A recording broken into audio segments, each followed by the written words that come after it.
of course, and General Jan Smuts, who was the leader of the country during the Second World War. Postcard of something described as the Koeksister sculpture, which is apparently a sculpture of a giant Dutch pastry that is important to the South African people in some way. This is an interesting photograph of the front of the South African Supreme Court, which has colorful text in all of South Africa's 11 official languages. South Africa, I think, has the most official languages of any country on earth. He has sent me these charming, colorful socks, which he says depict the colorful geometric pattern made famous by the Ndebele people, who are an offshoot of the Zulu tribe, who paint their dwellings this way. And then, of course, no package from some foreign land would be complete without a generous assortment of their various snack treats. Iced vanilla flavored biscuits. So we have these really fun, colorful cookies with different South African animals on them, such as the rhino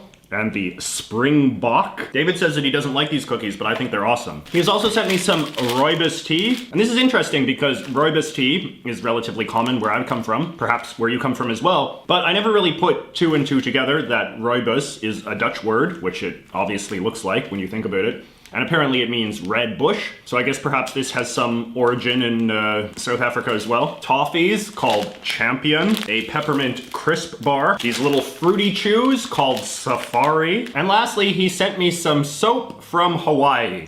He says that this is not from South Africa, but his mother's cousin owns a small artisanal soap factory on Maui, and he knows that I want to get something from all 50 of the states. Thank you very much, David. I really appreciate the thoughtfulness. South Africa is a country I have long been very interested in, and you've certainly given me a lot of objects to sort of contemplate and learn from. Okay, moving on from South Africa, let us now look at some mail from South Africa's former colonial master, the British, sent to me from my friend Thomas. So Thomas is 25 years old. He has lived all of his life in England, mostly in the east and southeast. He has sent me a number of postcards relating to different places in England that are important to him. There's a postcard from Southend, which he says is the second largest city town in the county of Essex, which is his hometown. He says it has fallen on some rather hard times, which I suppose indicates the things that are illustrated on this postcard, which are not exactly what one generally sees depicted on a postcard. It says Southend in it. He says in it is a catch-all phrase used by people in Southend and the county in Essex as a means to express something being good or authentic. So Southend in it. We also have a postcard from historic Norwich, which is where he went to university. And then we've got a postcard from Hyde Park, you know, the big central park in London, famous for being quite an eclectic place that attracts a lot of odd types, which are quite well depicted on this postcard. Oh yes, here is the famous Speaker's Corner in Hyde Park, which is known for where a bunch of different cranks of various sorts are allowed to speak freely in a sort of testament to British free expression. We have a picture of the Thames River in London. Not actually that exciting if this postcard is any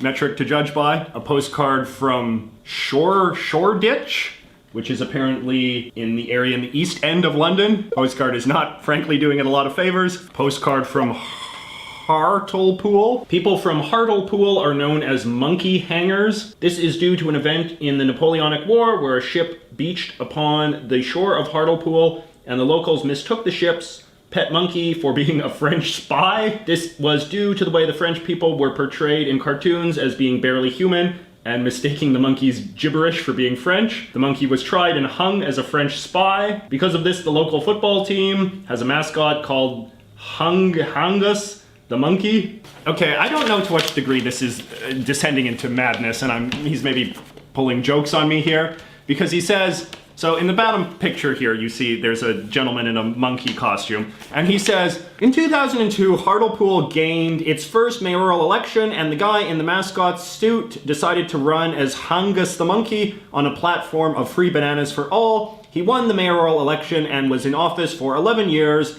with great popularity until the position was abolished in 2013. I'm just going to Google this quickly, just so I'm not making a fool of myself on my own YouTube channel. BBC, the monkey mascot who became a mayor. 11 years ago, the main political parties were all fighting to decide who should become Hartlepool's first elected mayor. but in the end they all lost out. Instead, the town chose local football mascot Hangus the monkey. Well, okay. He has sent me a copy of the famous British children's magazine Beano, featuring the famous British cartoon character Dennis the Menace. Interesting cartoon trivia fact, has nothing at all to do with the American Dennis the Menace. It is just a complete coincidence that the two countries sort of spontaneously came up with an identically named cartoon character. Children's comic magazines. We really have nothing like this in North America. The weird European cartoon style is also a lot of fun, where everybody sort of has big noses and long rubbery limbs. 2000 AD,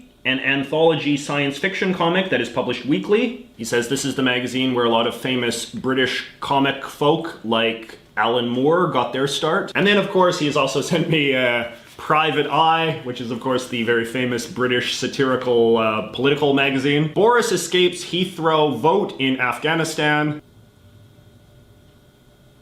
This yellow van-shaped pencil case contains merchandise from the TV sitcom Only Fools and Horses. It's quite hard to explain how much this sitcom means to English people and how much we love it. It ran for over 20 years from 1981 to 2007 and was regularly the most watched show on TV. Words and phrases from the show have entered the regular vocabulary of the English people, such as plonker and Trigger's broomstick. So this is cool. So I've got all sorts of fun artifacts, a little book, postcards of the characters, including this You Plonker magnet, tax disc holder, I don't know what that is, lovely English flag, the Cross of St. George.